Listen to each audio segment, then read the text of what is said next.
Pastor Drew, we've begun a new series in the book of Titus, Paul's letter to Titus. First section is kind of well-known qualifications for the office of elder. We spent some time talking about those qualifications and how it impacts the church. Had you had more time, what would we have done? Well, if we'd had more time, based on the feedback that I got after the service, and the reason why I scheduled it for when we did is because we have some elder deacon turnover coming up in the next few weeks.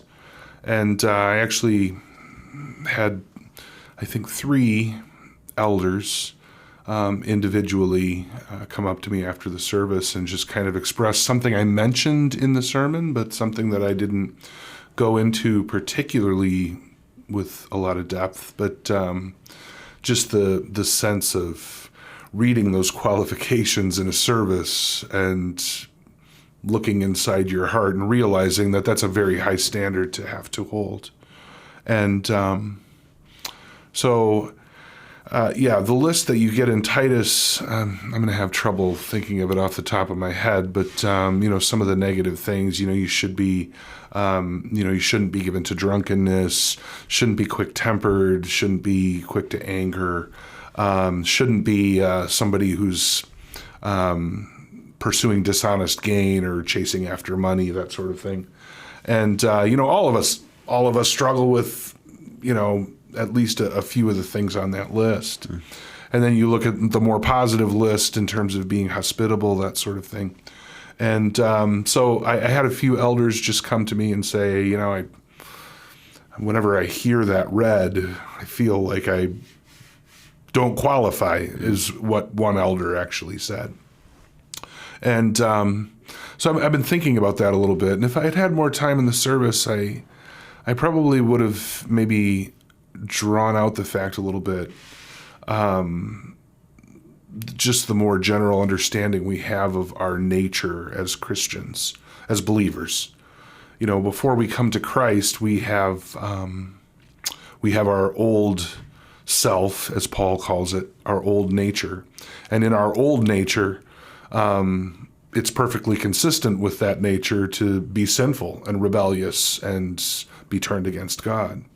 Then when we come to Christ and we get the gift of the Holy Spirit, our nature completely changes. We have a nature that is walking along with the Spirit, influenced by the Holy Spirit.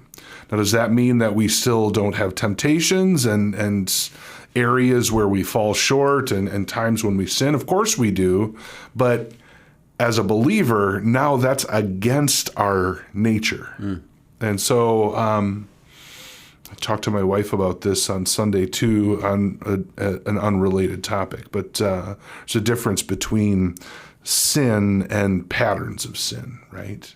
And so I think that if I had had more time, I would have maybe drawn that out a little bit more, not just for the elders and deacons that are serving with fear and trembling, but also for a congregation to understand that we are looking at a life trajectory, and we're looking at a person's faith as it is being practiced. We're not trying to disqualify people because that one time somebody did whatever. Sure. Right? The Christian faith is Christ-led. Yeah. It's not led by elders. Our churches are led by elders, but ultimately we're pointing to Christ. Mm-hmm. So we're not asking our elders to be another Christ for us. Right. That's a good way to put it. They have to be perfect. That's not to minimize the qualifications. There are legitimate qualifications, and we expect your elders to be of a different, we'll say, level of sanctification. Yeah. Right? There's some expectation there. But even the apostles are depicted in the New Testament as flawed leaders at times. Sure. We just had a sermon on Acts 6 a couple weeks ago. The apostles had an oversight, a neglect in serving the foreign widows. Peter and Paul come to a head, and that's in Galatians. Paul explains Peter's error. When Paul's on trial in Jerusalem. There's a couple times where he lashes out and then later apologizes. So Luke portrays Paul as kind of being hot-tempered, which is not a qualification for an elder. So, Right. so while we're right to have high standards and high expectations and to recognize men of a different degree of sanctification as our leaders, what we're not asking for is perfection. Right. We wouldn't be able to. It really, I mean, if you, and I didn't use this, if you really wanted to explain it well, it's a matter of Christian maturity, right? It's not whether or not you sin. It's almost how you respond to the sin that you still are trying to weed out of your life.